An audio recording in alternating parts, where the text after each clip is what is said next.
C'è Maicon che chiama palla, dategli la palla a Maicon, quello c'è in gran destra, attenzione, la palla per Danielino, go! Go! Go! Go! Danielino! Hello and welcome to another Roma Press podcast. I am production and content manager James Goodison, and I'm joined tonight by Giovanni, Daniele, regular contributors to AS Roma Press, and our guest Erlend. Welcome. Hi, James. Nice to be with you here. Of course, we've just come off at the back of a long Roma Press baby watch. So congratulations to John on that. Now, we're going to be talking on a number of things today. First, we're going to be talking about our form in Serie A and the Champions League. We're also going to look at Rudi Garcia and his lack of playing youth players against provincial sides, as well as debt restructuring, stadium problems, and we'll be answering some of the questions you tweeted in prior to recording this podcast.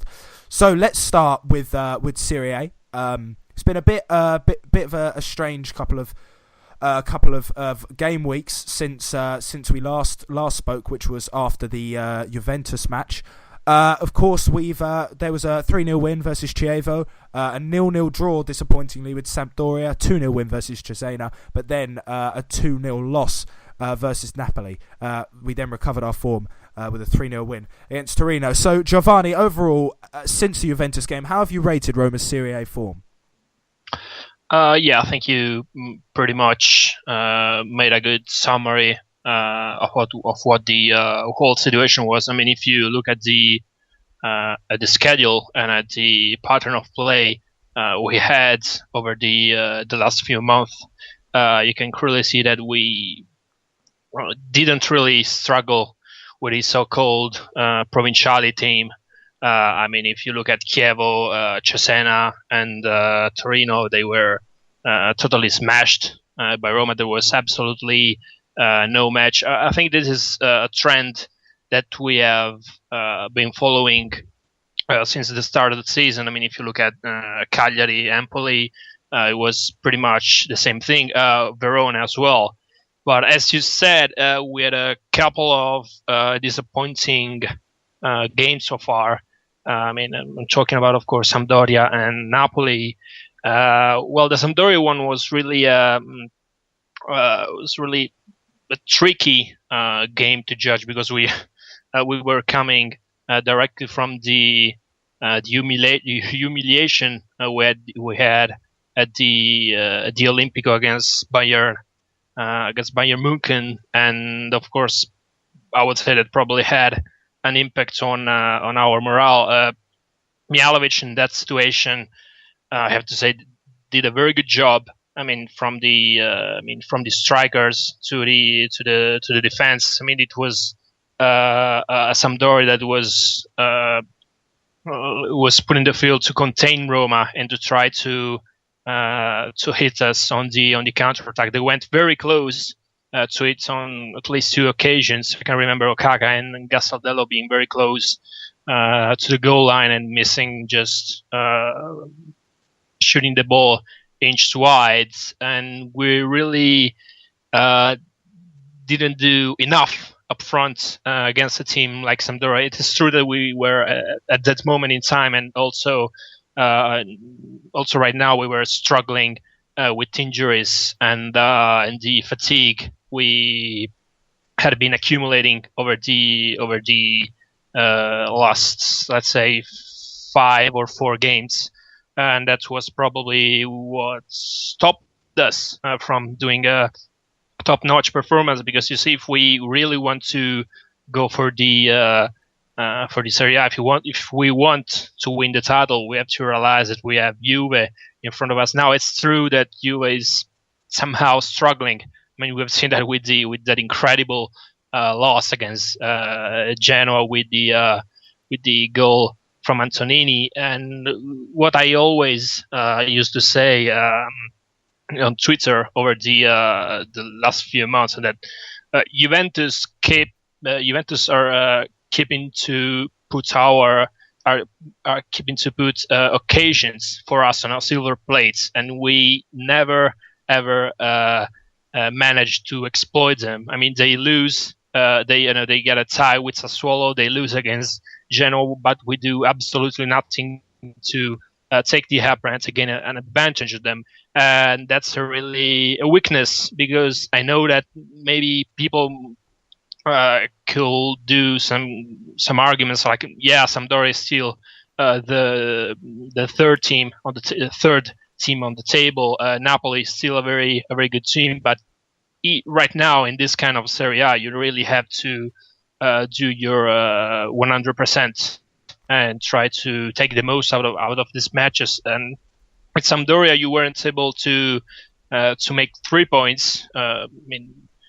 Probably the responsibility lies in the really bad performance, even on the physical side. We were really on our legs, and against Napoli, that was a total defeat.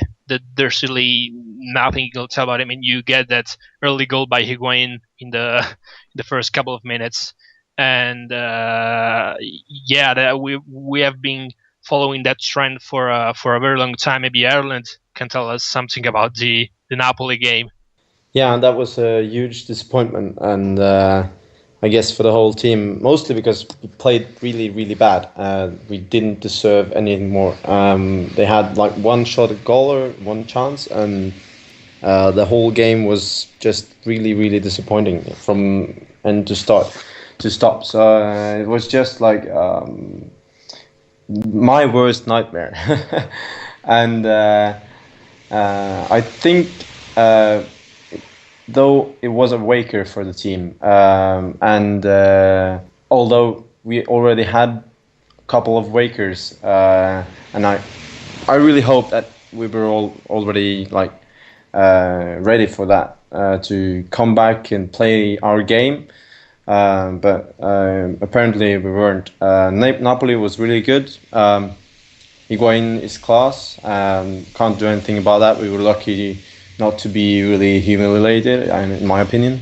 So I think in some way the team was still really, really shocked over the Juventus game, the Bayern game, and poor performance when everybody was expecting big Rome, big like Roma coming back and defeating Sampdoria with big numbers after the humiliation against Bayern, but it didn't happen. So I think that made this depression amongst the players that was really hard to get rid of, and in the Napoli game was still there. Listen, we've talked slightly about Roma's failings here, and Giovanni, I know you mentioned injuries and other such things, but Garcia seems to take a very sort of, I don't know, like he in press conferences,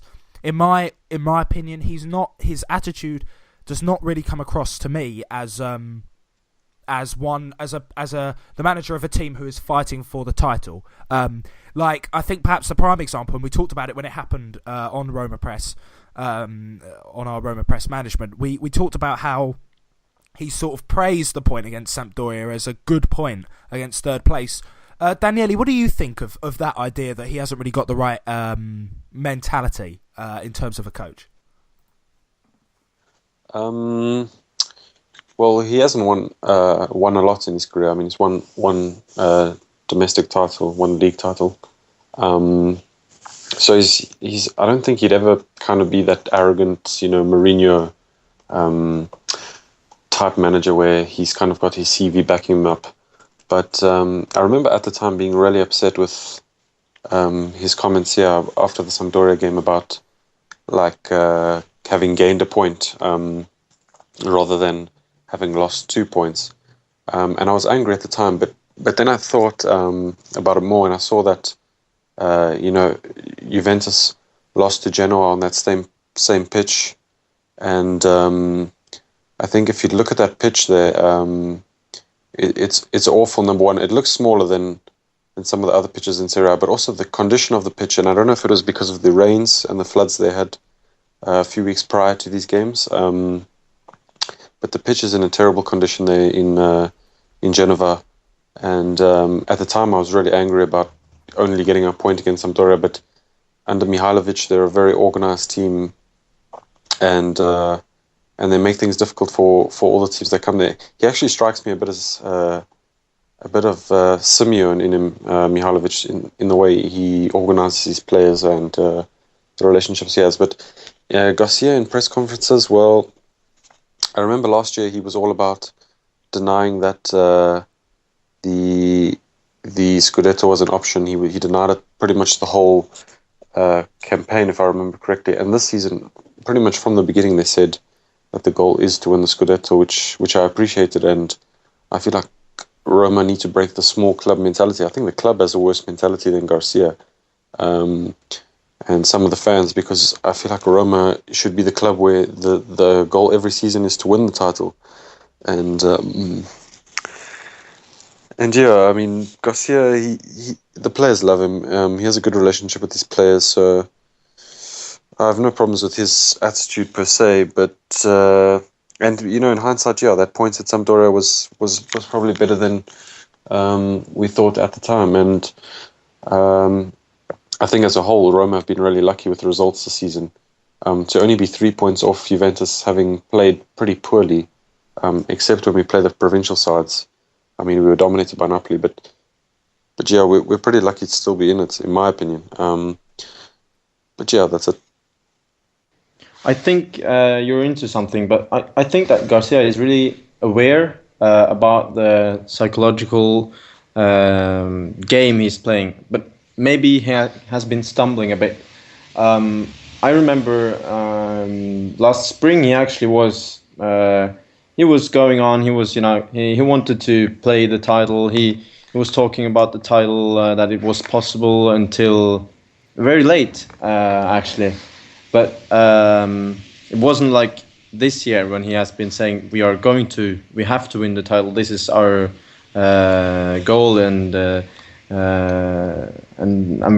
we're up for it. I think though he has been playing the game with the press pretty good, he has been stumbling a bit, especially after the Juve game. I think he could have been contained himself a bit more. I think that may have had some negative effect, at least for the press on the players, and etc. Like if you say to the players, "Yeah, we're going to win the Scudetto," I'm sure you're making a huge psychological pressure on the players. I think some of our players weren't ready for that yet. And I think maybe he has something to learn still. Yeah. Yeah, I think I'm with Erlend on this one. I think probably Garcia's been far too cocky after the Juve match we had at the Juventus Stadium. Of course, he had the reasons to do something like that, because I mean, basically Roma was the victim of a robbery, you could say, on a sports level. So I tried to fire up the environment, the Rome and Roma as a team. So he had his reason to do so. Like Erlend was saying, if you do something like this, on the effects on your team is gonna, can be double-sided. I don't know. I mean, you never know what the outcome will be when you take such a clear position. You could argue that maybe that helped us in the first few matches. Actually, the only match we had before the Bayern München game against Kiev, because we went on the pitch and completely tore apart Kiev.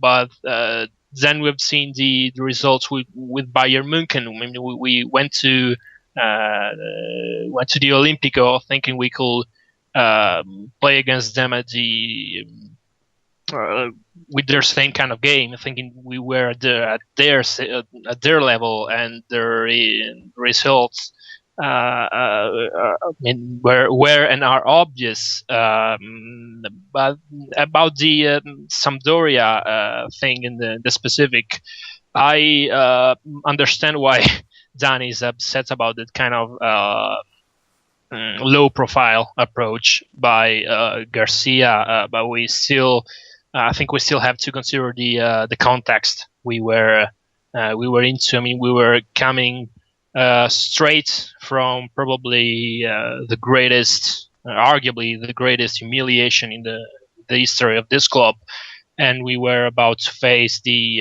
Sampdoria, which is definitely not a world-class team, but they're still third on the table. I mean, I'm not lying there. I mean, the draw with Sampdoria was a huge disappointment, not just for me. I mean, these are the kind of games you should really win, and win by a pretty clear margin, not just in terms of goal. You have just to dominate your opponent.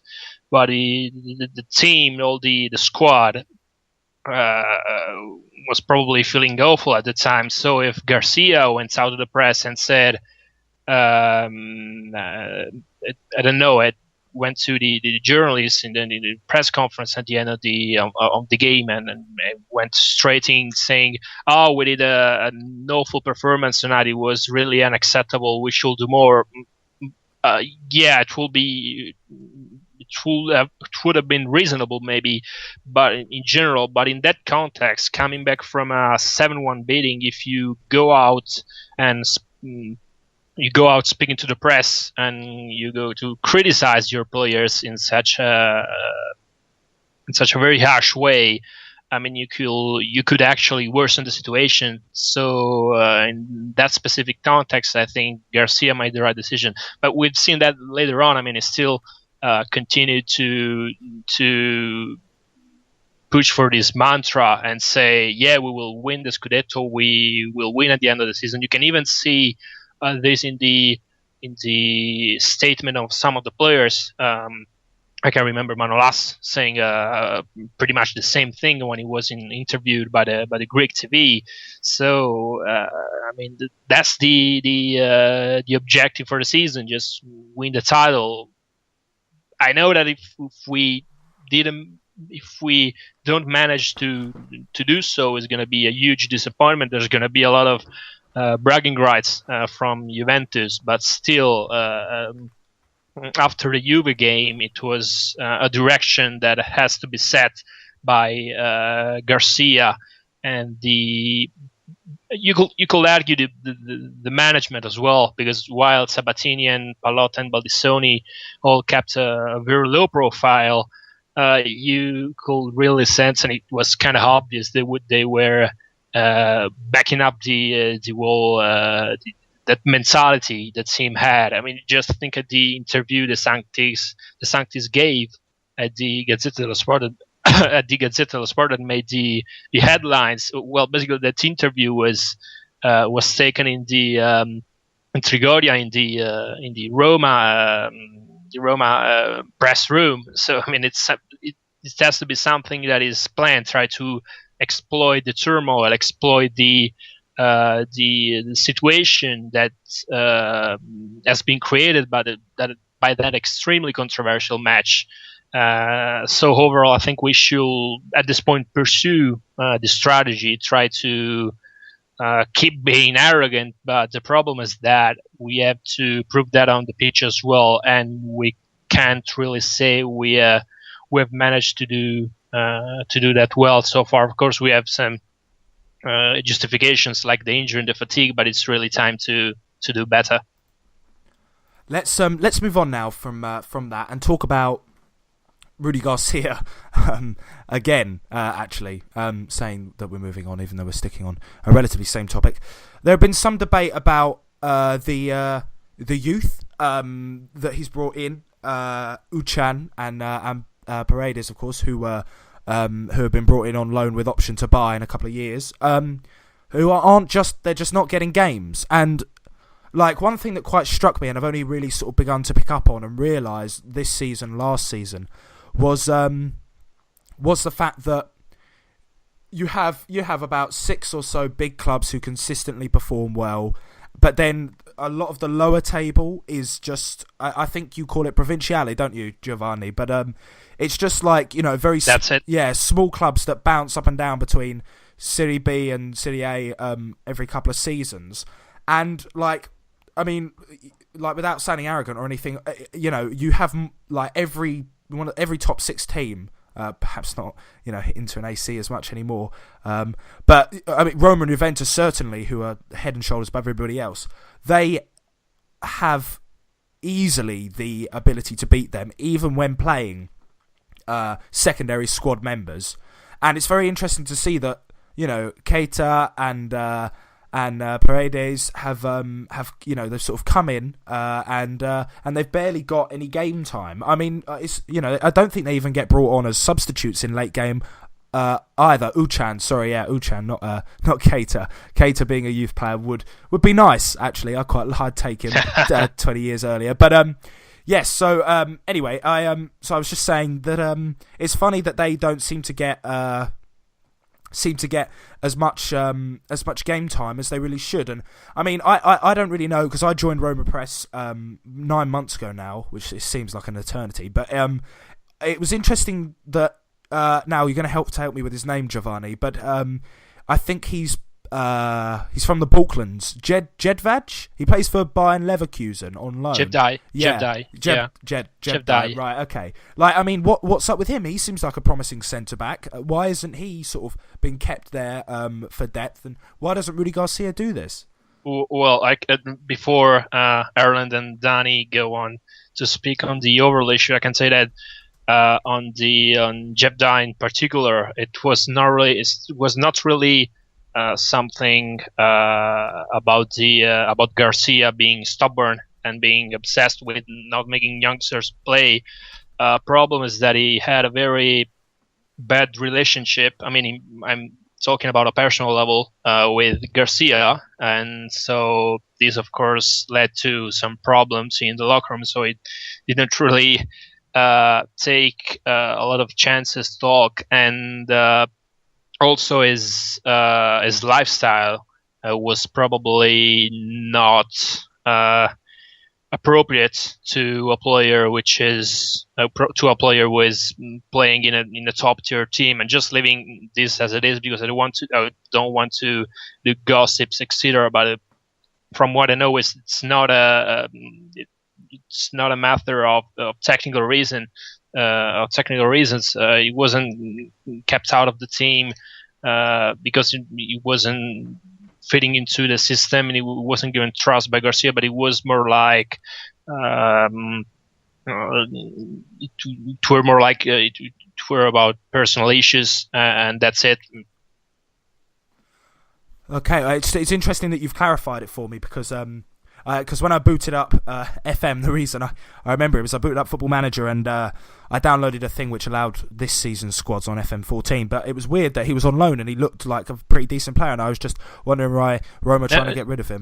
Yeah, but actually, I mean, I don't know if anyone here has watched him with Leverkusen, but he's actually a decent fullback. I mean, he's no way world class, but if you look at the status of our defense, especially the fullbacks, I mean, it could have been a good addition. Unfortunately, it was not really fitting into the Roma ambience and to the club as a whole. That's why he got loaned for 2 years, and it's not just a single year loan; it's actually 2. So they probably they have a clause to buy, so they really don't trust. They probably didn't trust the guy enough. I understand. Yes, so back to the matter at hand then. Obviously, Jedvaj is an exception to this Garcia idea. But let's talk about Uchan and Paredes and the fact that they don't play very much. Daniele, do you have any strong opinions on this? Yeah, to be frank, I think Rudi Garcia has been awful with Uchan and Paredes, because there's been a number of games where he could easily put Paredes on for 20 minutes, 15 minutes here, 10 minutes here. Personally, I don't think Paredes will ever really amount to much. I know maybe it's a bit harsh, but I don't see him doing anything significant with Roma. I think he's one of those players who down the line will be used to get another player in a swap deal or something like that. But Uçan is the one I'm really upset about, because a lot of Turkish fans and Galatasaray, Fenerbahce fans have told me how highly they rate this guy, and they thought when he was joining Roma that he would play much more than he has. I mean, he's barely featured. I'm not even sure how many minutes he has.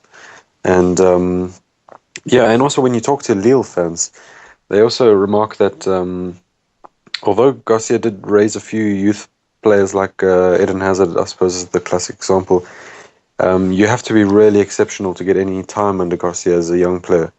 And I'm sure Iturbe will get time, but that's probably because he's also cost us 30 million euros. But I would have preferred to see more youth. But then at the same time, we're fighting for the Scudetto, and you can't really spend too much time developing talents. But also, like Giovanni alluded to, when you look at our defence and then you think we have players like Alessio Romagnoli, who's doing great for Sampdoria, Tin Jedvai, who's out there, Leverkusen doing well. You think, did we really need to sign someone like Astori? Is Astori an upgrade on Romagnoli? I'm not sure. Did Romagnoli only leave because he knew he wasn't going to get much playing time? I think overall, I think most fans would agree, Garcia has at least been poor with handling some of the youth. In fact, even Destro is mismanaged quite a bit, I think, because up until the game against Bayern Munich at the Allianz Arena, Destro hadn't played 1 minute of Champions League football. And surely you can give the guy 20 minutes against CSKA Moscow in the second half to, get one goal, or put him on at the end of that Bayern Munich game. Just get him some experience, because, to be honest, he's an inexperienced striker. He's only ever played in Serie A against Provinciale. Let's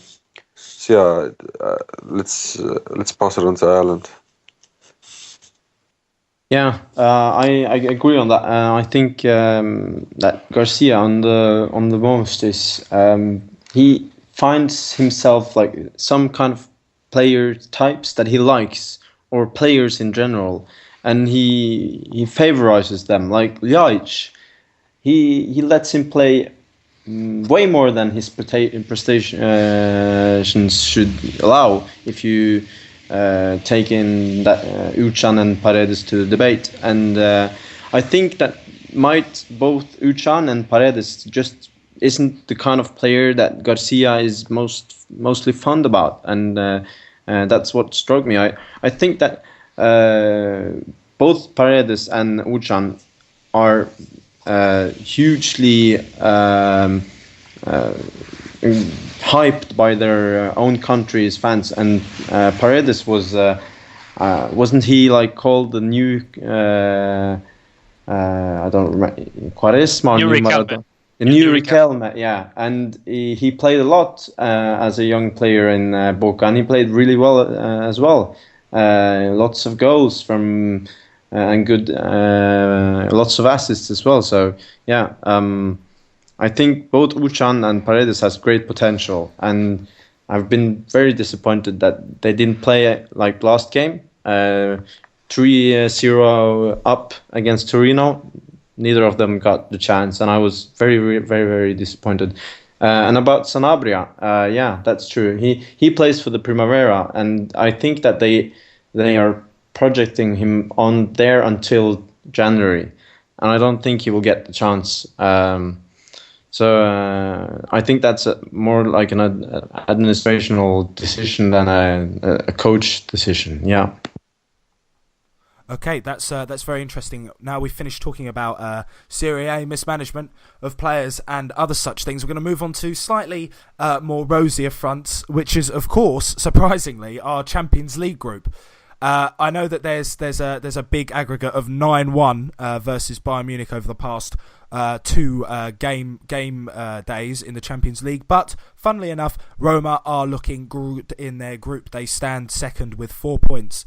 And have a real chance of qualifying. I think they're on 4 points, and CSKA are now. I think they are on 4 points as well, and Manchester City are on 2.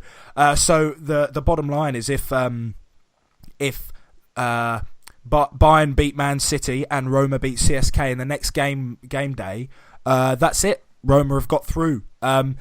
Now we all know that Bayern is quite a touchy subject in the Roma circles, but we'll briefly talk about that and then move on to our prospects of qualifying and talk about the games to come. But I mean, overall, what did you think of the two Bayern performances? Give us what you thought of the first one, then say, did we improve from it in the second one, Giovanni? Well, I think I can see some similarities between the defeats we suffered at the Olympico against Bayern and the Manchester United one back with Spalletti. I mean, both of those matches came from the same ground. I mean, there's a manager first of all who goes against a huge team and feels affirmation and decides to go for a style of play which is honestly you could have told that it was a suicide, because when you play against a team like Bayern and with Guardiola, Bayern, which is all about not really possession but being extremely offensive, pushing the line extremely high. I mean, we all know about Neuer and the way he gets up in the pitch just to give some more to allow the other Bayern players to go even more deep towards the opposition area, and then they build this incredible web of passes, and they exploit all the system with the world-class players they have, like Robben, like Müller, and all the others. I mean, if we think about the Olympico game, that was really hard to swallow, because I mean it was a total humiliation, both on the tactics and but of the on the players versus player. Because I mean the gap in quality between the two teams are. I mean, it's huge. Maybe it's obvious that you still had the possibility to don't be humiliated in such fashion, but still, it was a total. It's something that goes just beyond tactics, because if you get 7 goals, I'm talking just about the first match, and you even managed to get some chances, but they're all denied by that amazing keeper who is Neuer. There's really little you can talk about. It was a total failure by Garcia. It was a total failure by all the players. Basically, all the players that were on the pitch. I mean, except from Cole. I mean, that was really a performance to remember.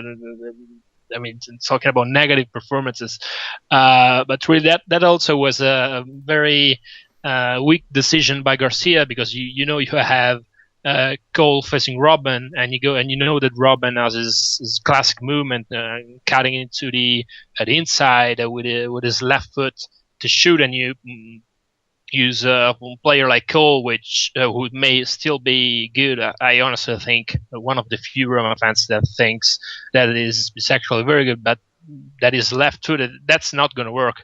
That's why Robben has really went through like knife through butter. I mean, then everyone did a terrible performance. Totti was nowhere to be seen. Iturbe as well, Pjanic, Manolas. I mean, there's probably there is not a single player who went for higher than a 4 out of 10. I mean, even De Sanctis would. I mean, that was a dreadful display, and those are the kind of, like Garcia said, those are kind of matches that happens. I mean, they shouldn't happen, and that's it. Then we went to München to go for the return match, and that was slightly more acceptable. I mean, we were talking before about Garcia being extremely cocky, etc. But if you remember, before the Bayern match, he said, "Yeah, we came here to try to get beaten the least we can." But that was obviously true, because after the first match, it was clear that there was such a quality gap, and that the style of play of Garcia couldn't do nothing but the style of play of Guardiola couldn't do nothing but destroy us. And we were also in a situation where we were coming from a prolonged period of injuries, and we had all those 5 or 4 players keep playing game after game after game, not because Garcia didn't have trust in any others, but because Garcia was forced to. I mean, we had just a stupidly long streak of injuries. Nainggolan almost played all the matches. Manolas, Olivas as well, because Astori got injured. Castana, of course, is nowhere to be seen at the moment. So this is a problem that with every week that passes is going to get worse and worse and worse. We were extremely unlucky. I'm not trying to justify that a 9-1 aggregate, but if you look at the kind of month of fire we had between during October and November, it was really, really a bad start for Roma, because in that month you basically decide your season, because we had the Juve match, we had the City match, and we had both the Bayern München match, both home and away. And we had to approach this extremely heavy schedule with a team which was decimated. And so, not trying to find an excuse, and I particularly blame Garcia on the 7 o'clock, like I blame Spalletti for the Manchester. I understand that there is a quality gap, because even Manchester United at the time was an amazing team, was probably the best team in the world. They were coming from 2 seasons of Champions League where they completely annihilated almost anyone they got in front. And what we really have to do is put this behind our back and start all over again. And of course, now we have Cesca, we have the day of reckoning, which is Manchester City at home. And I think Erlend can tell us more about it. Yeah, and a similarity about that United game, though, is that that Roma team was actually pretty good as well. So it's in some way the same thing. Yeah, about the CSK Moscow game, many theories about how we can get on to the elimination stage, but I think the squad just have to win. We have to think about winning. We can't say, if we draw in Moscow and then win a home we're on, we have to win there as well. The players have to go on there on the pitch to win, and I think we can do it. Everybody's talking about like the bad conditions. There might be minus 15 degrees in bad pitch, but Roma just has a better team, and we completely overrun them at Olimpico, and I can't see that we don't do that again. Depends on injuries, of course. I'm really nervous about that, of course, and it would have been great to have Kastan back, because Moscow's only possibility is their fast attacker, and I hope that Astori doesn't have to stumble against him. I don't remember that guy's name, but he was really good against City. So back to James. Yeah, so it'll be interesting to see. I honestly think Roma will qualify, but I'm not. I am confident, but I do worry about CSK, because they're not. I mean, I remember when we first watched them, I thought, oh, good, it's a bit of a breeze against them. But they've pulled out some impressive results, beating Manchester City, even though City weren't at their strongest. It's still a good result. And, of course, Bayern only beat them 1-0 away from home. Right. So it'll be interesting to see. But now we're going to move on to our next part, which is admin, effectively, of Roma. We're just to fill us in quickly, Giovanni. Could you explain what's going on with the debt restructuring of Roma and also the stadium plans at the moment?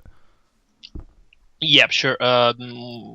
First, let's talk about the debt, but that's really a known issue because what Pallotta is doing is basically a classic factoring.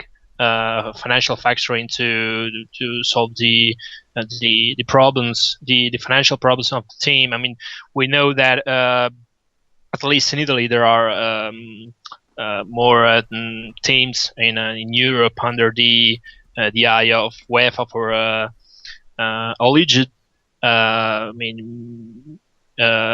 problems with financial fair play, with regulations not being respected, etc., etc. So the debt thing is really a non-issue because Pallotta is basically just doing an almost regular factoring operation. And what in simple words is taking all the liabilities of Roma as a company and its subsidiaries and channel them to a new co, which will be a newly formed company, which will be financed by a bank. There are rumors going around that it could be Goldman Sachs. It is likely that this will be so because Goldman Sachs is also helping Roma with as for the stadium, managing all the operational plans and how all the capital will be raised, etc. So it's really nothing to be worried about. Actually, even Eric Tohir, which is the current president and chairman of Inter, did the same thing because just like Roma, Inter is under UEFA's radar for what concern regularities in the financial fair play. We know Roma already did something. Pallotta went to Lyon, went to Zurich to talk with management from UEFA, and everything should be sorted out. But Toyer did exactly the same thing. I mean, he got a new new company. He channeled the debt all in this newly formed company, and had a bank. In this case, was UniCredit. Paying the debt. That's the same. That's the thing that Roma is going to do. They're going to have this kind of vehicle in the form of a company where all the liabilities are channeled, and all the debt and all the liabilities we own to other businesses and institutions will be paid by Goldman Sachs, and we will pay a fee return to Goldman Sachs plus interest. So it's really nothing to be worried about. It's usual in football. And then we got the stadium. Yeah, there was there were some news going around over the last few days about the amount of money we will have to pay for the rent, because I don't know if everyone knows this, but the stadium is will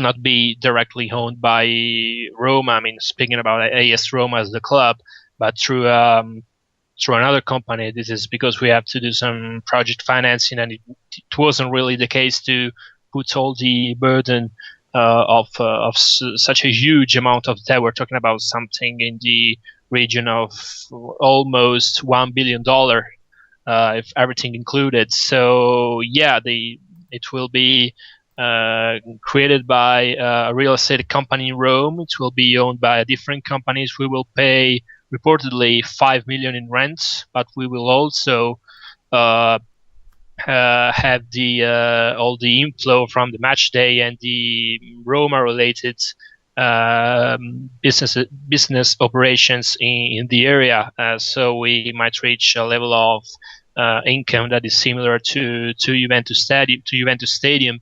Of course, we all know that the bureaucracy in Italy is not really the easiest system you can find around the world, and of course you have to go through several stages. First through the city council, then the region, then overall states. Right now we're having some problem between the city council of Rome and the region, because there's some kind of indecision about from a part of the oppositions from few parties in the city council. So the thing is quite stuck at the moment, but in the end, slowly and gradually, we will be able to do it. Actually, Marino and Pallotta. Marino is the mayor of Rome. They had a meeting last week, and Marino explicitly said we will put the foundation stone by the first half of 2015. So that's something. I don't know if Marino is gonna, is gonna respect his promise, but it's still something. Of course, we need some patience, because building a stadium is surely not something you can do in a day or two. Yeah, about the stadium as well. As I understood, the opposition parties isn't really a problem. More than that, the thing is that they're trying to do some kind of a filibuster, but that doesn't work like that in Italy. So they're just delaying the process, because the majority for building the stadium is there, as the mayor said as well. The problem is just that it will take some more time, because the opposition is always making some questions about the property and that the sustainability and stuff, and not at least there has been some discussion about the transportation, and that Roma is actually going to build the metro line that goes all the way to the stadium, and that they already decided who is going to be the contractor, and that's not possible in Italy. Everything has to be publicly. It has to be a public race for that. So that's really the delay process. But the stadium itself could be built already. Start to be built this spring. The problem is that, and the mayor also said that the stadium will not be opened until all the transportation and everything is done. So even though if they have a highway into the stadium, but the metro isn't done, the mayor won't let us open the stadium. And about the fact that we're paying 5 million, I'm not worrying about that at all, because we're paying 8 million at Olimpico, and we don't get any of the income from the kiosks and the bars and all the commercial stuff around. So the 5 million is just actually going straight into the debt that we are not having. We're not going to have the debt of the stadium, and that's actually just positive. I know that some fans are saying that we're being used by banks and speculators from the States, but I think that's pure bullshit, really. I think we have some questions to end the session with. Dani, I think you've been collecting them. Yeah, I've got a few here. The first one is, are there any updates on Castan's injury? Now, Castan hasn't played much this season. I think he had 45 minutes away to Empoli, which was the second match day, I believe.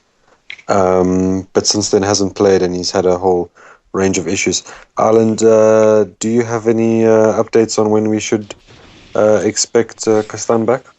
I've heard some voices about that he might even lose the whole season. That's really unconfirmed, and I really hope that's a load of crap. But nobody's saying what his injury is all about. Some signs that it has been a muscle injury, but I think that there's something they're hiding. The club is hiding something because they're not saying what's the problem, and they usually do. So I'm really worried about Castan, and I know that they told that the whole rehabilitation that he had since the Empoli game completely went down the drain because of his fever, viruses, and he had like 2 different viruses and infections. So I know that's the only thing the club has said about that since. So I'm really worried about Castan, really. Yeah, I think Erlend really hit the nail on the head, because the problem is not really the injury itself. It's more about the era of mystery that has been built around Castan. Because as Erlend said, it's exactly like that. I mean, when a player suffers an injury, you got a medical report saying, I don't know, he got a muscular injury, he got problems, I don't know, with his hamstrings, with his knee, I don't know. Well, with Castan, we have basically been waiting for I think it's 2 months already, and we don't have a clue about what the issue is. And of course, this has led people to speculating. But really, and also the worrying thing about Castan is that I think Roma is just, I don't know if it's just bad luck as for the illness Castan has at the moment, or if they're doing this as some kind of mind game. But every time they set a return date, they say, I don't know, at the 15th of November, Castan will be back, guaranteed. And when the date arrives, you get told that no, Castan still has some problems, and I'm afraid we will have to wait another week or 2, and blah blah blah. And they did this, I mean, quite a lot of time. I think it's already 4 or 5 actually. They keep delaying his return. Of course, they post picture of him on their social media channels about him training and all this stuff, but all this is really getting worried. I'm not even concerned about the player itself, the player himself, because of course we are missing a huge defender like Leo. But I would really like to hear Roma be more clear about this issue, because I'm really starting to get confused and slightly frightened by how this whole situation has been handled. Okay, are there any more questions, Daniele? We've got one more from Joe, which is, has Iturbe reached his full potential? And my 2 cents would be no, because of all his injuries. But we can come to all of you, starting with Erlend. Well, no, I'm a bit disappointed, of course, but that we didn't see more of his talent. But I really think it has to do with him getting into Garcia's way of playing. It's way different from what the kind of football that he played in Hellas Verona. So he has been really good in counterattacks, and he was good in the City game, and he was good against Juve. He was maybe the best on the pitch, in my opinion, against Juve. And that game, Roma was the best team, no doubt. So I think that he is a player that we will see a lot really good things from in the future. But he needs to adapt, and he has been injured, and it was a hard recovery for him as well. So I hope he can score a couple of goals in Bergamo because I'm going there. So yeah. I'd throw my my opinion in and say I don't know why people would have expected him to reach his potential when he's only been playing at the club for a couple of months. I mean, he's a young lad, and he's got a lot ahead of him. He's learning under some of the best. He's got Totti, of course, to look up to. I mean, he's only 21 years old, for goodness sake. So I don't think he's hit his full potential yet, and it's going to take a couple of seasons. But in terms of I don't know, Roma fans expecting 30 million euros worth now, I don't think that's possible. I think that you paid Roma paid an inflated price because A, he's young, 2, he's promising, and 3, because you were against Juventus and others in the race for him. So I certainly think you've got to give him some time and get settled, learn the way Rudi Garcia plays as well. And I expect to see a lot more of him later against Provinciali, maybe a good start.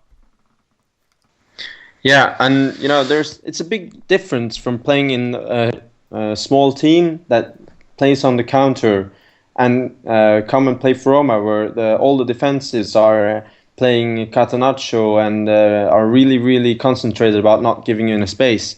And I think he has struggled some there, but we have certainly seen that he has some extreme potential and some extreme skills.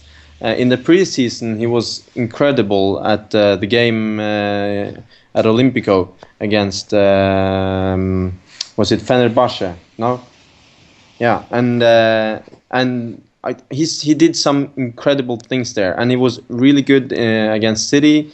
And I think that he needs to learn that to make himself the space. He wasn't doing that in Hellas. It was really different way of playing for him. So I think he has shown that he has potential, and he has shown that he has skills. But he has played few games and not much time on the pitch. So I really can't see that people can criticize him. He didn't score that many goals, but nobody scored really many goals in this Roma this season. So yeah, that's it. Yeah, I'm not really. I think this whole Iturbe argument doesn't really make any sense if you look at this pattern of play over this first month. I mean, there has not been a single moment in time throughout the whole season where Iturbe was able to play consistently and with a decent level of fitness. I mean, he's got injury after injury after injury, and then he was forced to have a fast recovery. Just think about the Juve match or the Manchester City match. I mean, that's the classic example. Got a player who is half injured and got on the pitch, and of course that's going to have an effect on his overall performance later on. What I really think is that we need to wait for the right moment, because after the injury with Cesca, I think it was with Cesca in the Champions League. I mean, he scored a goal against Juventus, scored against Cesca. When Iturbe is, I'm not saying 100% of his form, but when he's fit, I mean, when he's able to play with a decent level of fitness, is arguably the most devastating winger we got in the Serie A. I mean, he can literally rip the defenses apart, because unlike the other wingers, the strongest ones we have in Italy, like Quadrado and Gervinho, the difference with Iturbe is that he can actually has an incredible acceleration. I mean, he can change his pace in a matter of seconds, and he's able to keep the space for yards and yards and yards. I mean, he's really lethal in open play. What we really need is not worry about if his potential signing, or when he will he will reach his peak. We just need to wait and find a moment when he will be fully fit and able to give the most to Roma, because that's really the point. When Iturbe is fitted, there's no match that's going to make defenders mad in this area. If you look at the overall level, even at the top team, is going to face people like Rami, Albiol. I mean, it's not to mention the Provinciale team. So just give him time, because it's not that we spent 30 million to have a good player in the future. We spent 30 million because we have a great player right now. Because I mean, Iturbe is in 1993. Yeah, it's 21 years old. So you're not really a prospect. You was paid 30 million because Sabatini knew Iturbe was able to make the difference from the very beginning. The only problem is that he has been extremely unlucky with the injury and the overall form of the team. And just moving away from Iturbe and closing all this podcast, I will say that you shouldn't use bad luck as a justification, but there are facts talking. I mean, we had all the cards to make an incredible season. Unfortunately, you get a tremendous injury streak at the very start of the of September. That injury streak continues. We are basically forced to play with the same players over and over again. All these players get over fatigue, and that of course have an impact on the overall performance of the team. I mean, that is something that can really cripple your season, and I really hope it won't be something that at the end, towards May or even June, is gonna have a big impact in terms of how many points we lost throughout the campaign. Right, well, I think that's all we have time for on this Roma Press podcast. We've talked about our form in Serie A, the possibility of qualifying from the Champions League group of death, as well as Rudi Garcia's policy on youth and other such admin things. I've been James Goodison. I've been joined by Giovanni and Daniele regulars and Erlend as a guest. Thank you very much for your time, fellas. We will be producing a special info pod where we will look at the mercato as a whole. You may have found it strange we didn't comment on anything, but we're linked to so many players nowadays that we probably have to take a whole day off of our busy lives to talk about it. But we'll try and squeeze it into about an hour info pod where we can talk about what players we need in January and what players are linked. I've been James Goodison. Thank you and goodbye. Parte Miralem, eccolo il tentativo di tiro, la palla respinta, il capitano della gara!